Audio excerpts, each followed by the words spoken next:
पूरे देश में चुनाव चल रहा है। ऐसे में कह सकते हैं कि कल 13 तारीख है और 13 तारीख को देश में चौथे चरण का मतदान होना है। इसको लेकर झारखंड में भी कल 4 जिले लोहरदगा, पलामू, खूंटी और चाईबासा में मतदान होने हैं। ऐसे में कह सकते हैं कि रांची में मतदान का जो डेट है 25 तारीख को है और रांची महागठबंधन की तरफ से कह सकते हैं कि यहाँ पे सुबोध कांत सहाय की पुत्री यशस्विनी सहाय इस बार कांग्रेस का कैंडिडेट है। इस वक्त मैं राजद कार्यालय में हूं और राजद कार्यालय में एक महत्वपूर्ण बैठक रांची लोकसभा चुनाव को लेकर के की गई है और हमारे साथ रांची लोकसभा चुनाव के संयोजक हैं राजेश यादव जी। इन्हीं से जानते हैं कि बड़ी जिम्मेवारी निभा रहे हैं और विभिन्न लोकसभा क्षेत्रों में जाकर के ये वोट अपील करेंगे लोगों से और एक रैली निकालेंगे। रैली का क्या स्वरूप होगा उन चीजों पर हम सीधे बात करेंगे। लोकसभा चुनाव के लिए आपको रांची का संयोजक बनाया गया है, महत्वपूर्ण बैठक की गई है, क्या लगता है आपको कि जिस तरह से 25 तारीख को मतदान होना है उससे पहले राजद ने किन किन चीजों पर तैयारी की है? कि राजद का हमेशा तैयारी रहा है और राष्ट्रीय जनता दल का अपना आधार रहा है। राष्ट्रीय जनता दल का अपना आधार है और उस आधार को हम लोग वोट में कैसे परिवर्तन करें, इसके लिए आज महत्वपूर्ण बैठक हुई और बैठक में निर्णय लिया गया कि हम लोग जुलूस निकाल करके मार्च कर करके हम लोग यशस्वी सहाय को जिताने का काम करेंगे। और इसके लिए हम लोगों ने तय किया कि 15 तारीख को ईचागढ़ जा रहे हैं राष्ट्रीय जनता दल का पूरा टीम और वहाँ से हम शुरुआत करेंगे और वहाँ से शुरुआत करके हम लोग रांची में फिर मार्च करेंगे। जो आप लोग रैली निकालने वाले हैं इसमें कितने राजद के बड़े नेता शामिल होने वाले हैं? नहीं, राजद ये यहाँ पर हुआ है, राजद के बड़े नेता आएंगे, उसको हम खबर कर देंगे आपको। कह सकते हैं कि लोकसभा चुनाव में कल मतदान होना है और पलामू में भी कहीं ना कहीं कल वोटिंग है और राजद वहां से चुनाव लड़ रही है। क्या संभावना जताया जा रहा है पलामू लोकसभा के लिए? हम निश्चित जीतने जा रहे हैं और चारों लोकसभा में महागठबंधन का उम्मीदवार का स्थिति बहुत मजबूत है और हम जीतने की स्थिति में हैं। राजद क्योंकि लोकसभा की बात करें तो राजद को एक सीट पे चुनाव लड़ रही है, बाकी अन्य महागठबंधन जो शामिल दल है वो चुनाव लड़ रहे हैं। तो राजद पलामू के अलावा और जहां पे महागठबंधन के जो प्रत्याशी है वहां पे जाकर लोगों को अवेयरनेस कर रहे हैं, जागरूकता ला रहे हैं कि महागठबंधन की तरफ वोट किया जाए। लेकिन लोगों का रुझान क्या है? अगर पूरे झारखंड रुझान महागठबंधन की ओर है, महागठबंधन की ओर रुझान है। तेजस्वी यादव को बिहार में विकास पुरुष का दर्जा दिया गया। झारखंड में भी काफी लोग चाह रहे हैं कि तेजस्वी यादव का दौरा हो। तेजस्वी जाएंगे और हेमंत सोरेन भी यहाँ विकास पुरुष हैं। तो ऐसे में कह सकते हैं कि आप देख सकते हैं कि यहाँ राजद कार्यालय है और राजद कार्यालय के बाहर ये तमाम राजद के नेता अपने नेता का नाम ले रहे हैं और कहीं ना कहीं कह रहे हैं कि आने वाले दिनों में जिस तरह से राजद तैयारी कर रही है रांची लोकसभा से और झारखंड के तमाम 14 के 14 लोकसभा सीट पर महागठबंधन का जो प्रदर्शन हो बेहतर हो उसे लेकर के पूरा तैयारी की गई और राजद के कह सकते हैं कि आज प्रदेश कार्यालय में एक महत्वपूर्ण बैठक की गई है और इस बैठक के बाद यह फैसला लिया गया है कि 25 तारीख के चुनाव से पहले जिस तरह से यहाँ पे एक रैली निकाली जाएगी, काफी महत्वपूर्ण बैठक था और रांची लोकसभा के लिए रैली निकालने का तैयारी की राजद जो तैयारी कर रही है झारखंड के 14 लोकसभा सीटों क्योंकि सबसे पहले हम बात करेंगे कि कल पलामू में राजद के प्रत्याशी चुनाव लड़ रहे हैं और वहां पे कल वोटिंग। पलामू में लोग प्रचंड जीत की ओर हैं। कल अंतिम प्रचार का दिन था।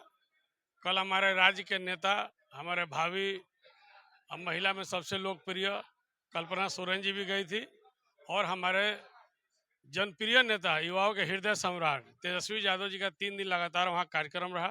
सभी विधानसभा में 2-3 कार्यक्रम किए और वहाँ पर अब प्रत्याशी जनता का मूड जो है कि बदल गया है राजद की ओर में और जनता जो है कि गांव से निकल के, शहर से निकल के तो सड़क पर आ गई है राजद को, लालटेन को मजबूत करने के लिए। क्योंकि गठबंधन की हमारी प्रत्याशी है और ममता भूया कर्मठ है, पढ़ी लिखी हुई है, शिक्षित है और सब वरिष्ठ समाज सेवी है। उनको लोग देखने के लिए और जिताने के लिए, चूंकि पलामू से एक महिला सांसद के जाएगी दिल्ली में, तो निश्चित तौर पर वहां पर जो है कि महिलाओं का, युवाओं की बात को रखेगी, रोजगार की बात रखेगी। इसको लेकर जो है कि जनता में एक काफी उत्साह है और यही लेकर जो है कि जनता हमारे प्रत्याशी ममता भूया को वोट देने का काम कर रही है। कल वोटिंग होगा। हम लोग उम्मीद करते हैं कि पलामू में अधिक से अधिक वोट हो और हमारे पार्टी के पक्ष में हो। निश्चित तौर पर हम लोग पलामू सीट जीत रहे हैं। झारखंड के जो लोग हैं लालू यादव को, तेजस्वी यादव को देखना और सुनना चाह रहे हैं, कब इनका झारखंड दौरा हो सकता देखिए, हमारे संयोजक जो है कि राजद के गौतम सागराना जी ने कहा है, सभी लोकसभा क्षेत्र में हमारे नेता तेजस्वी जी का डिमांड है। कल भी हमको समीर मोहंती जी जमशेदपुर के प्रत्याशी हैं, उन्होंने हमको खबर करवाया कि तेजस्वी जी का कार्यक्रम लगा दीजिए। कोडरमा से विनोद सिंह जो माले के विधायक है, वो भी गठबंधन के उम्मीदवार, सारा लोग चाह रहे हैं तेजस्वी जी का कार्यक्रम लग जाए। तो तेजस्वी जी का, चूंकि बिहार में भी चुनाव है और हम लोग झारखंड बिहार एक सहोदर भाई हैं, छोटे बड़े भाई हैं, तो निश्चित तौर पर झारखंड में जहाँ आवश्यकता होगी हमारे युवराज का कार्यक्रम लगेगा। और झारखंड में भी हम लोग 14 सीट जीतने का हम लोग काम करेंगे। उसको लेके आज यहाँ पर गठबंधन बैठक था पर्यवेक्षक दलों का, संगठन के लोगों का, और यहाँ पर आजकल में तिथि तय हो जाएगी। कई रोड शो होगा, कई नुक्कड़ सभा होगा, कई कार्यक्रम होगा। आने वाले समय में राष्ट्रीय जनता दल अपना जनाधार और ताकत प्रत्याशी के पक्ष में दिखाएगा और रांची लोकसभा भी जीताने का काम है। करेगा। अंतिम सवाल होगा मेरा कि जिस तरह से कल मोदी जी चतरा के सिमरिया में भाषण दिया, उन्होंने चुनावी सभा को संबोधित किया।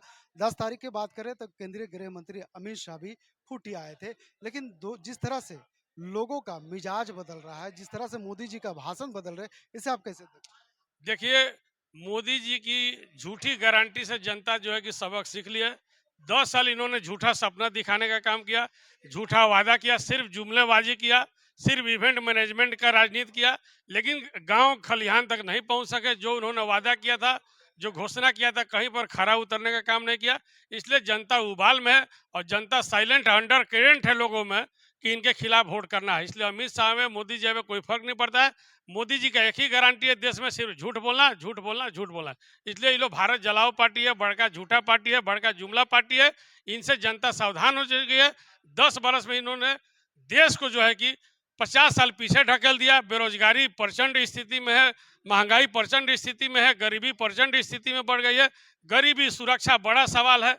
गांव में आज जितना खाद का जो योजना जा रहा है, 50 kg का वो बोरी है, 40 kg जा रहा है। तो इसलिए जो मुर्गी के जैसी घोंसला के जैसा शौचालय बना के क्रेडिट लेने का काम किया। अब जनता जागरूक हो चुकी है। इनका असफल कारनामा को पर्दाफाश करने के लिए सारा भारत में लोग, पूरे देश के लोग एक हो गए हैं और 4 जून को इंडिया गठबंधन का सरकार का घोषणा होगा। कह सकते हैं कि राजद कार्यालय में आज एक महत्वपूर्ण बैठक की गई और इस बैठक के माध्यम से ये तय किया गया कि रांची लोकसभा के लिए जिस तरह से तैयारी की जा रही है, कहीं ना कहीं इस बार महागठबंधन के जो प्रत्याशी है यशस्वी सहाय, वो इस बार कहीं ना कहीं इसके पक्ष में जिस तरह से वोट करने का अपील कर रहे हैं, उसे जीतने का उम्मीद राजद के नेताओं ने जताया है। निश्चित तौर पर कह सकते हैं कि आने वाले दिनों में जिस तरह से स्वरूप बदल रहा है चुनाव का, जिस तरह से लोगों का सोच बदल रहा है, इसका क्या परिणाम होगा ये तो मतगणना के बाद पता चलेगा। अपने सहयोगी रिजवान के साथ मैं नौशाद, कोयलांचल संवाद, रांची।